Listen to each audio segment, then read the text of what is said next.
Welcome to Daily Office Devotions. I'm Reggie Kidd. I'm glad to be with you on this Friday in the season after Pentecost. We're taking a detour from the daily office readings for a few days.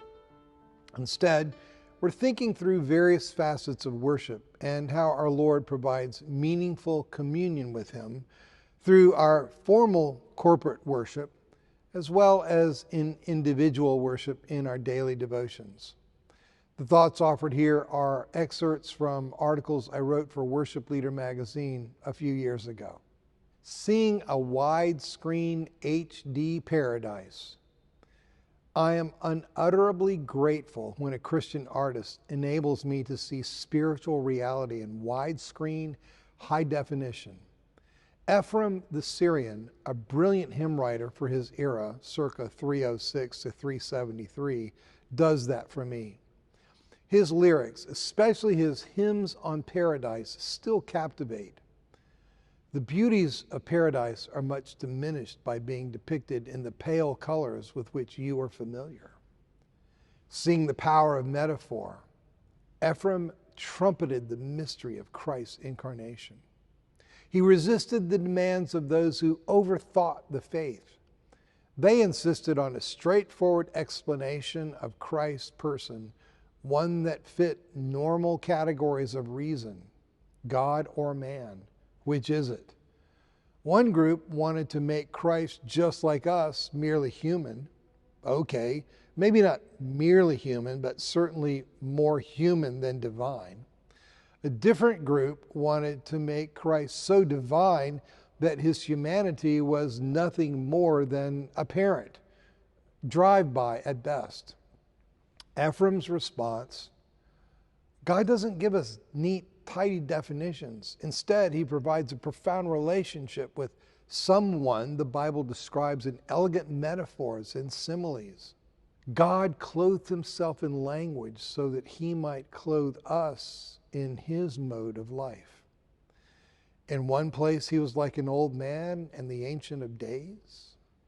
Then again, he became like a hero, a valiant warrior.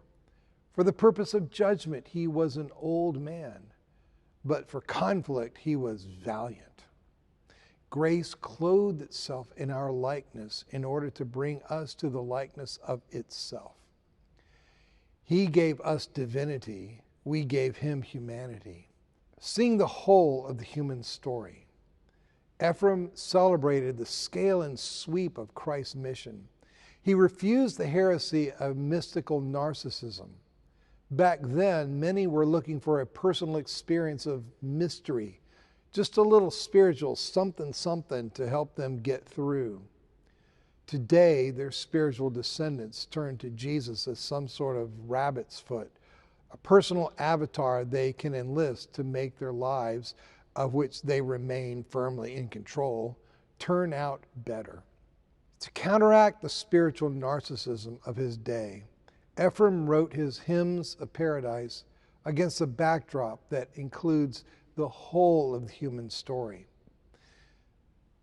My salvation comes with everybody else's. Everybody else's includes mine. Thus, though it rather stretches the actual biblical text, Ephraim built on Hellenistic Jewish notions about Adam's name coming from a Greek acrostic: A, Anatole, or east; D, Deuces, or west; A, Arctos, or north; and M, Mesembria, south. God's hand took from every quarter and created Adam. So has he now been scattered in every quarter. For progression is from the universe to Adam, and then from him to the universe. The old Adam is all of us, from the universe to Adam. The new Adam came for all of us, from him to the universe.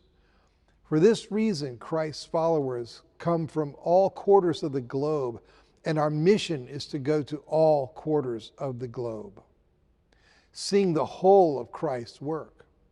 And while then as now many well-meaning believers whittle down Jesus' work to one manageable dimension, Ephraim challenged believers to think large so they can thank large. Thus, Ephraim sings redemption's story across a wide canvas, from original paradise to a new pristine paradise, from the loss of Adam and Eve's original robe of glory to the second Adam's putting on the body from Mary, to his laying the robe of glory for us in Jordan's baptismal waters, to our putting on Christ in our baptism, and finally to our being robed in glory at resurrection. Ephraim sings that the angel's sword barring us from the tree of life becomes a centurion's lance opening the way into paradise. Whereas we had left that garden along with Adam, as he left it behind, now that the sword has been removed by the lance, we may return there. Seeing widescreen HD. At the invention of the small screen, black and white, low definition television, who could have imagined today's widescreen color HD home theater systems? Today's experience makes yesterday seem, to use Ephraim the Syrian's terms, diminished and pale by comparison. Ephraim offers us a glimpse into a reality that has come and is coming, where the colors are even more vibrant and the definition even sharper than we've yet begun to imagine. May God grant the grace to grow in our capacity to worship in yet bolder colors, more vibrant textures, sweeter sounds, and sharper shapes. The reality is that good. Be blessed this day.